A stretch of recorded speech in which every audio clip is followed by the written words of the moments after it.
Congress join करने के बाद आपने कहा कि मुझे टिकट चाहिए कांग्रेस से, कानपुर विधानसभा से, तो फिर कांग्रेस छोड़ने का रीजन क्या था? यही रीजन था कि टिकट नहीं मिला तो फिर बसपा ज्वाइन कर लिया आपने? सारी खुलवाओगे आज? तो मैं पूरी बात ही करूंगा।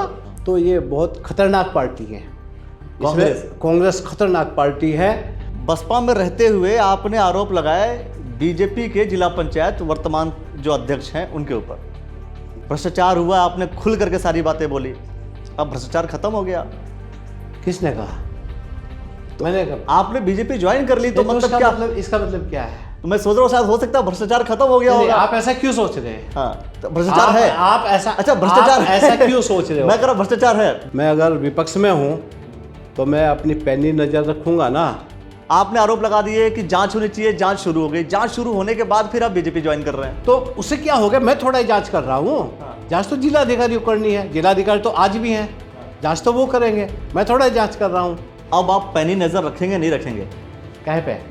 जिला पंचायत पे सारा काम में आप कुछ नहीं करेंगे। पैनी नजर रखने का मतलब कि अगर आप यहाँ आपने कहा कि जब आप विपक्ष में थे, विपक्ष में जब आप थे तो आपका काम था पैनी नजर रखना। जिसको भी टिकट मिलेगा उसके लिए पूरी पार्टी काम करेगी, उसको जीता आगे भेजने का काम करेगी। वो कहते हैं ना कि दुनिया गोल है, आप एक पॉइंट से चलें तो चलते चलते चलते चलते आप अंत में उसी पॉइंट पर मिल जाएंगे। इसी आधार पर समझाया जाता है कि दुनिया गोल है।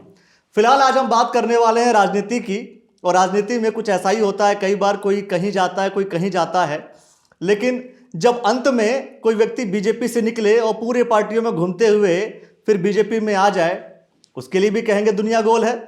सुभाष वर्मा जी, पूर्व जिला पंचायत अध्यक्ष, हमारे साथ बैठे हुए हैं। आपने शुरू किया सबसे पहले बीजेपी के साथ साथ, फिर आप गए कांग्रेस में, कांग्रेस से फिर आप गए बीएसपी में, बीएसपी के बाद फिर से आ गए आप बीजेपी में। इतना लंबा चक्र करने की क्या आवश्यकता थी जब आपको आना वही था? अखिलेश जी, पहले तो मैं आपको धन्यवाद देना चाहूँगा कि आप मेरा इस पार्टी बदलने का जो सफल रहा जी, ये पब्लिक को बताना भी चाहिए, और जो मैंने किया है वो मैं भी बताऊंगा और ईमानदारी के साथ सच ही बताऊंगा। क्योंकि मैं उनमें से नहीं हूँ अगर कोई गलती करूँ और वो किसी और के सिर मरूँ। तो गलती थी आपकी? अभी तो मैंने बोला ही नहीं, शुरू कहाँ किया अभी? आपने बोला आपने अभी गलती करूँ किसी और के सिर पे मरूं। मैंने कहा मैं ऐसा नहीं हूँ कि अपनी गलती दूसरे के सिर मरूँ जी। अभी मैंने शुरू नहीं किया। इसका अर्थ ये है कि मैं जो बताऊंगा वो सही बताऊंगा, सच बताऊंगा। तो चलिए शुरू करते हैं फिर। आप हमसे बेहतर जानते हैं जी कि कई बार स्थानीय राजनीति की वजह से कुछ ऐसी परिस्थितियां पैदा हो जाती है कि आदमी थोड़ा कुंठित हो जाता है, और ऐसे विपरीत समय में कोई ना कोई वो गलत डिसीजन भी ले सकता है, जो मैंने भी लिया। तो गलत डिसीजन आपका कांग्रेस में जाने का था? मेरा बीजेपी छोड़ना था। वो गलत डिसीजन था? बीजेपी छोड़ना मेरा गलत डिसीजन था। उन परिस्थितियों की वजह से मैं कांग्रेस में चला गया। मैं यहाँ पे आके ना ये नहीं करूँगा भाई कांग्रेस में ये नहीं था, उसमें ये नहीं था, उसमें ये नहीं था। किसी पार्टी की बुराई करने की कोई ज़रूरत नहीं है, क्योंकि गलतियाँ हमारे से हुई है, गलती हमने की है, और अपनी इस गलती का जो ये अनुभव है मेरा जी, ये मैं भारतीय जनता पार्टी को और लोगों को भी, आम जनता को भी, जो राजनीति से संबंध रखते हैं, उन सभी को ये बताना चाहूँगा कि जो मेरा अनुभव रहा है, हर आदमी ये अनुभव ना करे, जो मेरा अनुभव रहा है उससे सीख ले कि जो भारतीय जनता पार्टी में कार्यकर्ता काम कर रहे हैं उनका जो सम्मान वहाँ पर है वो देश के अन्य किसी दल में नहीं है। मतलब कांग्रेस हो, बीएसपी हो या कोई भी दल हो, मैं उन कह रहा दलों में किसी भी कार्यकर्ता का कोई किसी भी दल में नहीं है। यहाँ क्या है, हम लोगों को, मेरा जो राजनीतिक शुरुआत रही है और जितना मैं राजनीति की है, वो जो भी काम किया है राजनीतिक रूप से, वो भारतीय जनता पार्टी में मैं रहा हूँ। हम लोगों की एक आदत हो जाती है कि भाई संगठन काम बताएगा, हम काम करेंगे, और संगठन कहीं ना कहीं काम में लगा के रखता है, और उसी का नतीजा है जो कार्यकर्ता काम करते हैं कि आज भारतीय जनता पार्टी विश्व की सबसे बड़ी पार्टी है। दूसरी किसी पार्टी में ऐसा नहीं है। तो ये एक बात तो होगी कि भाई बीजेपी में संगठन है और संगठन आदेश देता है और कार्यकर्ता काम करते हैं। दूसरी तरफ कांग्रेस और बीएसपी में ऐसा नहीं है। वहाँ तो काम होता ही नहीं। अगर काम होता तो आज ये स्थिति होती। आज क्या ये स्थिति होती जो कांग्रेस की हो रही है? संगठन नहीं है उसमें। अगर आप बसपा की बात कर रहे हो हाँ। तो वो बहुत कमज़ोर हो चुकी है। बहुजन समाज पार्टी बहुत कमज़ोर हो चुकी है। और मैं तो दरअसल क्या समझ ही नहीं पाया कि भाई अभी जो उनके पहले प्रभारी थे उनको शमसुद्दीन दाही ने उनको 2 दिन हटा के रखा, उसके बाद फिर उन्हें अपॉइंट कर दिया। एक दिक्कत सबसे बड़ी क्या है कि वहाँ तो यही नहीं पता कि भाई राजनीतिक गर्दन कब उतार दें। आदमी का जो राजनीतिक जीवन है वो एकदम वहाँ पर क्या कहना चाहिए, उसका अनिश्चित है, पता नहीं है। आज पार्टी में है, कल नहीं है। बड़ी अजीब स्थिति मैंने देखी है। पिछले दिनों जो खानपुर विधायक हैं उमेश कुमार जी, उनकी पत्नी बीएसपी में शामिल हुई थी। उनको बड़ा जोर शोर से लोकसभा प्रभारी बनाया और उनको महासचिव बनाया। और जब पार्टी के मन में आया तो एक जिला अध्यक्ष ने लिखा, अनुशासनहीनता का आरोप लगा, जिला अध्यक्ष ने बाहर कर दिया। प्रदेश के पदाधिकारी को जिला अध्यक्ष ने बाहर कर दिया। तो मेरी समझ में नहीं आया कुछ भी। भारतीय जनता पार्टी के अंदर लेकिन आपने फिर बोला नहीं ना। अगर मान लीजिए आपको समझ में नहीं आया कि भाई जिला अध्यक्ष जो है प्रदेश के किसी सदस्य को बाहर निकाल रहा है, तो आपको कहना चाहिए था पार्टी में रहते हुए कि भाई ये गलत हो रहा है। मैंने संविधान पढ़ा ही नहीं। मैं पार्टी का संविधान पढ़ा ही नहीं। बीजेपी उसका सॉरी बहुजन समाज पार्टी का मैंने पढ़ा ही नहीं, मुझे पता ही नहीं। हो सके उन्होंने लिख रखा अपने संविधान में। अच्छा, बिना पढ़े आप इतने समय तक आपने बिता भी लिया वहां पे, चुनाव भी लड़ लिया आप। मैं उस चुनाव लड़ने में संविधान, जितने भी जिला पंचायत सदस्य चुनाव लड़े हैं उन्हें संविधान का नहीं पता है। बीजेपी अगर आप ज्वाइन कर रहे हो तो बीजेपी का संविधान तो पता होगा कि भाई ये तौर तरीका आप बता रहे हैं। आप जिस पार्टी को ज्वाइन कर रहे हो उस पार्टी का संविधान को नहीं पढ़ रहे हैं, उस पार्टी के तौर तरीकों को नहीं पढ़ रहे हैं आप। अखिलेश जी, पार्टी का संविधान पढ़ के कौन जा रहा है पार्टी में? अब ये तो जब वहां भूखता पता लगा ना तो हमें भी दहशत हुई, यार कल को तो जिला अध्यक्ष हमें बात कर देगा, हम तो कुछ है ही नहीं है। जब प्रदेश पदाधिकारी को बात कर सकता है तो खैर ये इस पे हम लंबी बात नहीं करना चाहते। लेकिन मेरा मतलब ये है कि भाई पार्टी की जो स्थिति है, जो एक प्रॉपर जो सिस्टम होता है बीजेपी के अंदर, अगर मैं गड़बड़ कर रहा हूँ तो पहले मुझे नोटिस दिया जाएगा, पता लगेगा, मैं सावधान हो जाऊंगा मैंने गलती की है। लेकिन ऐसा नहीं उतारा और चलो भाई ठीक है। प्रदेश अध्यक्ष रहे आदित्य जी, इतनी बड़ी जिम्मेदारी देकर रखी, ठीक है आप हटा दीजिए, लेकिन पार्टी से ही बाहर कर दिए। पार्टी से बाहर किया। आदित्य पार्टी से बाहर है, उनके फादर को पार्टी से बाहर किया, हरिदास जी को जो 3 बार के विधायक रहे। तो क्या है ये सब? चलिए एक बात बताइए आप मुझे, अब हम आपके ऊपर ही मतलब लेकर के आते हैं कहानी को। आपने बीजेपी छोड़ी और कांग्रेस ज्वाइन किया, ठीक है, उस समय की बात बता रहा हूँ। कांग्रेस ज्वाइन करने के बाद आपने कहा कि मुझे टिकट चाहिए कांग्रेस से, खानपुर विधानसभा से। तो फिर कांग्रेस छोड़ने का रीजन क्या था? यही रीजन था कि टिकट नहीं मिला तो फिर बसपा ज्वाइन कर लिया आपने? सारी खुलवाओगे आज? तो मैं पूरी बात ही करूंगा। बीजेपी के अंदर क्या है, अगर आपको कुछ नहीं देना है तो मना करेंगे कि आपका नहीं हो पाएगा, क्लियर बात है। कांग्रेस में क्या है कि लास्ट टाइम तक आदमी को साथ लगा के रखते हैं कि भाई आपका ये हो रहा है, आप मना कर दीजिए कि नहीं मिलेगा, आप लास्ट तक साथ लगा कर रखिए। और उसके बाद अगर आप हुआ क्या, मेरे को तो जो हुआ वो छोड़ दो, उसके बाद क्या होता है कि कांग्रेस ने चौधरी एसपी सिंह जी को चुनाव लड़ाया और वहाँ बसपा के उम्मीदवार को, मुफ्ती चुनाव लड़ रहे थे, उनको सपोर्ट कर दिया। इस बार मुझे टिकट ना देकर वहाँ सुभाष चौधरी को टिकट दिया और जो बसपा के उम्मीदवार थे उनको सपोर्ट कर दिया। तो जब आपके घर वाले ही काम आपसे कराएंगे, बात सुरक्षा आपकी करने की बात करेंगे और करेंगे पड़ोसी की जाके, तो ऐसे में क्या राजनीति करोगे आप? फिर तो यह है कुछ हाथ पर लग गया लेगा भाग लो, और नहीं तो छोड़ दो भाई, कुछ नहीं है, कुछ नहीं मिलने वाला। तो ये बहुत खतरनाक पार्टी है कांग्रेस खतरनाक पार्टी है। और इसमें जो अभी अभी जो बैठे हैं ना कुछ लोग, हाँ, वो अपने जाने से पहले कांग्रेस को निपटा के जाएंगे। वो कुछ लोग कौन है बता पाएंगे आप? नाम बाद में बताएंगे, जब होगा फिर आपको बताएंगे। चलिए, मतलब जब वो जाएंगे तभी बताएंगे, वो पता लग जाएगा आपको न। चलिए बाकी चीज़ें तो खैर। दोस्तों, आप क्या सोचते हो कौन है वो जब जाएंगे तो पार्टी को निपटा के जाएंगे? वो कौन है कांग्रेस पार्टी में खास तौर पर? अगर आपको समझ में आ रहा हो तो आप कमेंट सेक्शन में बता ज़रूर दीजिए। अगले सवाल पे आता हूं मैं कि आप जब बसपा में थे, बसपा में रहते हुए आपने आरोप लगाए बीजेपी के जिला पंचायत वर्तमान जो अध्यक्ष हैं उनके ऊपर।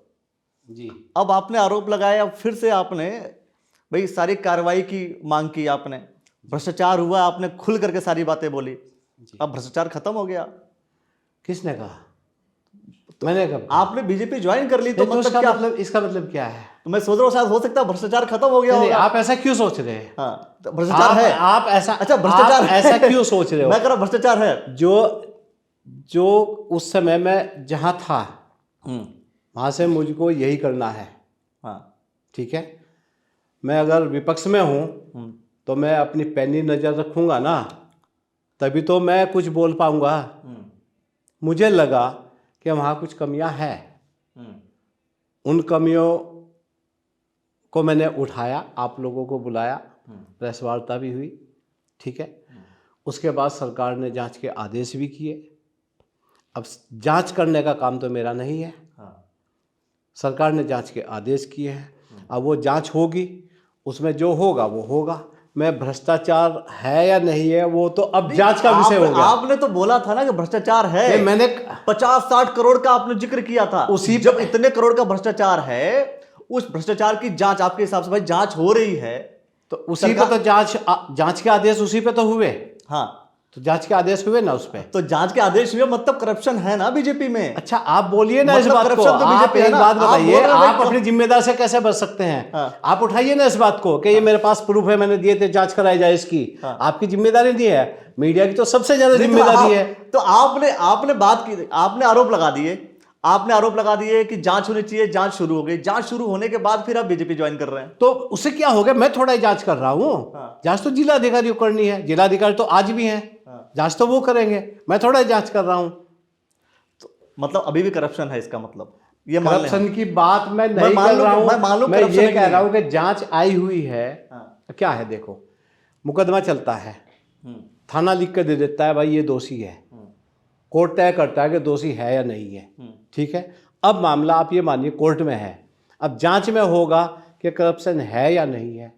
अब डीएम की जांच में क्लियर होगा, डीएम साहब जांच करेंगे, उसमें क्लियर होगा करप्शन है या नहीं है। जांच में जो कुछ आएगा वो एक अलग विषय हो गया।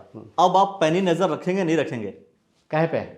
जिला पंचायत पे सारा काम में आप कुछ नहीं करेंगे। पैनी नजर रखने का मतलब कि अगर आप यहाँ आपने कहा कि जब आप विपक्ष में थे, विपक्ष में जब आप थे तो आपका काम था पैनी नजर रखना सामने भाई जिला पंचायत, आप जिला पंचायत अध्यक्ष रह चुके हैं आप, तो वहां पर अगर कोई गलती होती थी तो आपकी जांच करने की जिम्मेदारी थी। भाई ठीक है, कुछ गलत हो रहा है, सही हो रहा है, आपने चेक किया।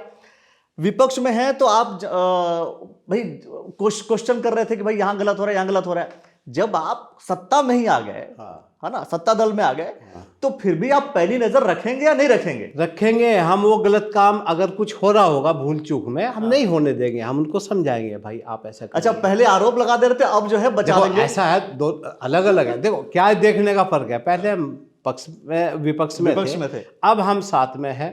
अब साथ में है तो हम करेंगे भाई आप ये देख लेना, इसको ऐसे करना है। अगर वो जरूरत समझेंगे अध्यक्ष जी, वैसे तो अब वो सब कुछ समझ चुके हैं, होशियार है वो सब। अब मुझे लगता नहीं कोई गलतियां ऐसी होंगी या हो रही है, और अगर कुछ जरूरत समझेंगे वो कहेंगे तो हम उसमें उनके सहयोग करेंगे। मतलब अगर गलती होती तो ठीक करने का काम करेंगे। हाँ, चाहेंगे ना आरोप गलती हो, लगाएंगे नहीं, अब ठीक करेंगे। स्वाभाविक सी बात है। चलिए, पार्टी में आने के बाद बंधन थोड़ी सी हो जाती है, मुझे लगता है। अगर घरेलू संबंध है, पार्टी में आने के बाद थोड़ी सी बंधन हो जाती है। नहीं बंधन नहीं होते। एक कई बार हम पार्टी के किसी व्यक्ति के ऊपर नहीं बोल सकते, आरोप नहीं लगा सकते, क्योंकि पार्टी में भले कोई गलत हो रहा हो पर हम बोल नहीं पाते। आप एक बात बताइए, एक व्यवहारिक बात है जी, आपके घर में, आपके परिवार में आपका बच्चा अगर कोई गड़बड़ कर रहा है, आप उसको समझाएंगे ना, बताएंगे ना गलत काम है इसे मत करो। हाँ। अगर बाहर का होगा तो 10 जगह कहोगे गलत कर रहा है भाई, उसका लड़का ऐसे गलत कर रहा है। तो आप घर तो में ये आ फर्क गए। है ना। अब आप घर में आ मैं गए। घर में हूँ, अब आप घर में आ मैं गए। मान रहा हूँ मैं घर में हूँ। अच्छा, चलिए अब चूंकि लोकसभा नजदीक है और इस दौरान मैं समझता हूं कि बहुत से सांसदों ने, बीएसपी के सांसदों ने भी बीजेपी ज्वाइन की है और बहुत से लोगों ने आजकल बीजेपी ज्वाइन करना शुरू हो चुके हैं, क्योंकि लोकसभा चुनाव के अंतर्गत कई चीज़ें ऐसी देखने को मिलती है कि कोई किसी पार्टी में जा रहा है, कोई किसी पार्टी में जा रहा है। अब लोकसभा चुनाव में हरिद्वार की अगर हम बात करें तो हरिद्वार के लोकसभा चुनाव में किसको आप ज़्यादा सपोर्ट करने वाले हैं?